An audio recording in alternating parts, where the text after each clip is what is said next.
The first mystery is drawn on parchment. In the winter of 1884, they sat in Berlin, carving up a continent they barely knew. They sliced through ethnic groups, mountains, and rivers with cold, straight lines.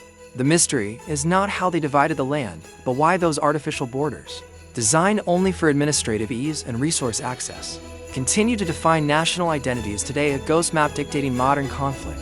The second mystery is concealed behind museum glass. Vast collections of cultural wealth, from the Benin bronzes to the manuscripts of Timbuktu, were taken not as treasures, but as spoils of war. They are housed in capitals far from the hands that crafted them.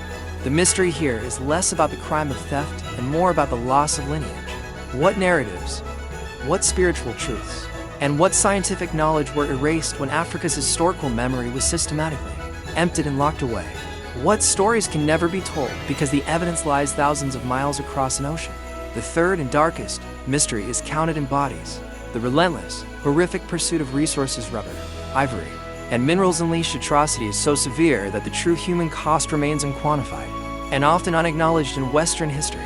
Villages were decimated, populations vanished into forced labor camps, and silence was enforced by terror.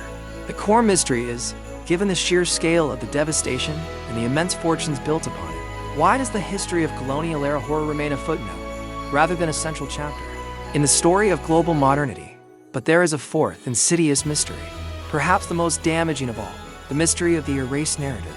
How could such a vast, complex operation of plunder and violence be publicly sanctioned and sustained for generations? The answer lies in a calculated campaign of intellectual colonization. Through schools and colonial-controlled media, a false history was taught, one that presented African cultures as primitive and European domination as a necessary civilizing mission. Ancient empires, advanced scientific knowledge, and sophisticated political structures were systematically dismantled and delegitimized, often replaced with fabricated histories designed to justify subjugation. The sheer scale of this ideological infrastructure propaganda machine, operating for a century, is staggering. The core of this mystery is not just the lies told, but the deep, internal scars they left behind. How does a society fully reclaim its identity and future when the very language and systems of thought were engineered to perpetuate its own inferiority? The effects of this psychological partitioning linger today, shaping both global perceptions and internal discourse. The continent was partitioned, its artifacts scattered, its people exploited, and its history deliberately obscured. We can count the miles, the minutes, and the masterpieces recovered.